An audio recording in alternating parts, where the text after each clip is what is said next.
dubartii cunqursee akka gabratti dalaysiifata. Gabroota kiyya fuudhii galgala bahiin jedhe Rabbi. Fir'aawni illee achitti dhabama ta'e. Guyyaa Rabbiin Muusaa Fir'aawnin jalaa najaa baase. Galata galchuuf guyyaa shukriitii soomanna jedhan. Jalqabaaf soomanni Muharram. Guyyaan Aashuuraa sun akka waajibaa ture. Boodarra Ramadaanni dhufnaan istihbaaba ta'ee hafe. Rabbi irratti herregadha. Badii waggaa tartee Rabbi sababaa isaa dhiifama namaa godhuu jedha Rasuulli sallallahu alayhi wasallam. Osoo Rabbi waggaa itti aanu naga'e guyyaa gaafa sagalilleen soomana jedhan. Caalan soomanaa eega Ramadaanaati shahrullaahi al-muharram hedha Rasuulli. Bismillaahi ar-rahmaan ar-rahiim. Arhamu ar-raahimiin. Akramu al-akramiin. Assalaamu alaykum wa rahmatullaahi wa barakaatuh. يقول الله تبارك وتعالى ربين كن أكنا جاء إن عدة الشهور عند الله 12 شهرا ربي برت جيني كل لما جاء كل لما ربي برت لك أمكنا منها 4 حرم جيني أفريجي أكبجاتي 3 سرد و1 فرد جاء فرانكنا كيسا سدي ولدت أنا tokko adda isaa jira. Jiini sadan walitti aanan. Tokko Zulqicdaadha. Zulhijjaadha. Muharrami. Ka adda jiru immoo Rajabi. Ji'oota afran kana keessaa baatii wixinee hijiraa jalqabarraa lakka'an baatii Muharram keessa jirra. Baatii kan of duuba deebinee seenaa isii haalaallu. Rabbiin keenya subhaanahu wa ta'aalaa gaafa Muusaa banii Israa'elitti ergu dura dhaabbate ummanni hin kijibsiisan. Maqaa garagaraatu itti ba'e. Biyyarraallee baafame. Wantoota hedduutu isa mudate. Gadaa sanitti Fir'aawun alladhii xagaa fil ard kadachii tana keessatti jallatee dhiigalma namaa dhugaa ture. Banii Israa'el gabroonfataa yudhabbihuuna abnaa'ahum ilmaan dhiiraa dhalatan gorra'aa wayastahyuuna nisaa'ahum وفي ذلكم بلاء من ربكم عظيم دبرتي cunqursee akka gabratti dalaysiifata.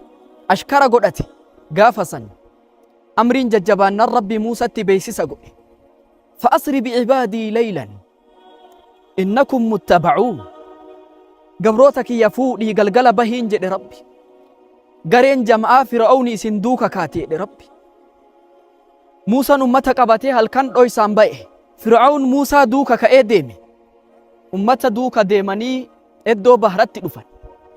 Bakka bishaanii. Gaafa bakka bishaanii dhufan ummanni Muusaa wajji jiru rifatanii yaa Muusaa kunoo nu dhaqqabani jedhanii qalbiin isaanii akka malee rarraate. Bikulli huduwi wa thiqaa Muusaan tasgabbiidhaan akkana jedha. Kallaa inna maciya rabbii sayahdiin. Yaa Allah yaa tawakkula yaa murannoof kutannoo Rabbi irraa namni kun abdii qabu. Nabiyyi Rabbiiti warra murannoo warra kutannoo jedhamee lakka'ama. Ambiyoota ulul azmii keessaa tokko Muusaa ture. Rabbitu na wajji jira jedhe. Beeksisni Rabbi biraa itti ba'e. Ulee harkarraa qabuun bishaan dhahee bishaan adda falaxame. Gabroota wajji jiruun bishaan keessa taran. Fir'aawn illee isa duuka ka'e. Ummanni Muusaa wajji jiruuf Muusaan bishaan kun akka dafee walitti deebi'u. Akka Fir'aawn achi keessan seenne barbaadan. Garuu Rabbi akkana jedha. Watruki al-bahra rahwan innahum jundun mughraquun. Bahra akkuma inni jirutti dhiisi. Jam'aanni kun gareen kun in halaakaman jedha Rabbi. Akkuma san keessa ol seenanii bishaan dachirraa isaan xarage. Garee Fir'aawnaatii fi Fir'aawn illee achitti dhabama ta'e. Ummata sanni halaakne jedha Rabbi. Kam tarakuu min jannaatin wa uyuun.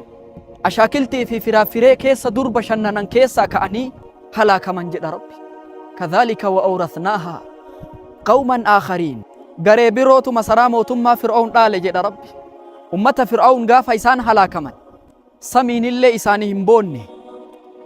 Dachiin tun illee isaanii hin boonne jedha Rabbi. Nama garii nama yoo inni dachii tanarratti badii dalage hammeenya dalage wanni hundi isarraa hafuura baafatti. Wayaa obboleessa wayaa obboleetti. Nama samii fi dachiin gala inni duniyaarraa galuun hirqinfatanii boo'aniif ta'e nama dachiin irraa hafuura baafattu akka hin taane gaafa jarri halaakaman baniin Israa'el bilisummaa argatte Muusaa wajji Rasuulli Rabbi sallallahu alayhi wa sallam gaafa makkarraa madiinaa dhaqan yahudaa soomantu argan maa soomantan jedhee gaafii gaafate yeroo kana guyyaan kun guyyaa guddaadha guyyaa rabbiin Muusaa Fir'aawnin jalaa najaa baase galata galchuuf guyyaa shukriitii soomanna jedhan rasuulli rabbi sallallahu alayhi wa sallam nahnu ahaqqu bi Muusaa nutu Muusatti aana Muusaan nurraa haqa qaba nutu soomanuu qaba jedhanii soomanuu eegalan jalqabaaf soomanni muharram guyyaan Aashuuraa sun akka waajibaa ture boodarra ramadaanni dhufnaan istihbaaba ta'ee hafe jaalatamaa ta'ee hafe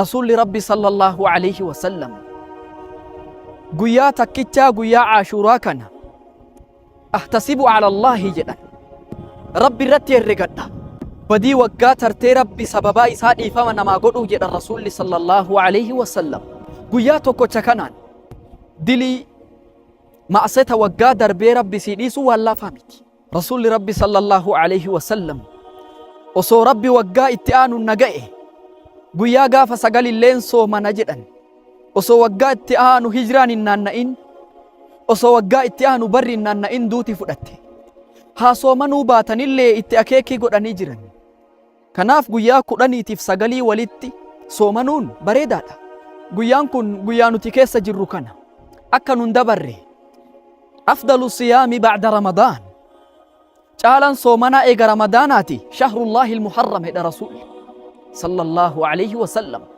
ji'a muharram kana jedhan buliin tun bulii guddaadha bulii seenaa guddaa of keessaa qabu akka nu jalan tarre soomannee khayrii guddoo tana rabbi bira haa barbaadan namni soomana guyyaa tokko fuula rabbii itti barbaacha rabbii jecha soomane deemsa waggaa 70 ibidda jahannamirraa fageeffama jedhe rasuul sallallahu alayhi wa sallam khayrii guddoo tana keessaa qooda haa fudhannu wassalaamu alaykum wa rahmatullaahi wa barakaatuh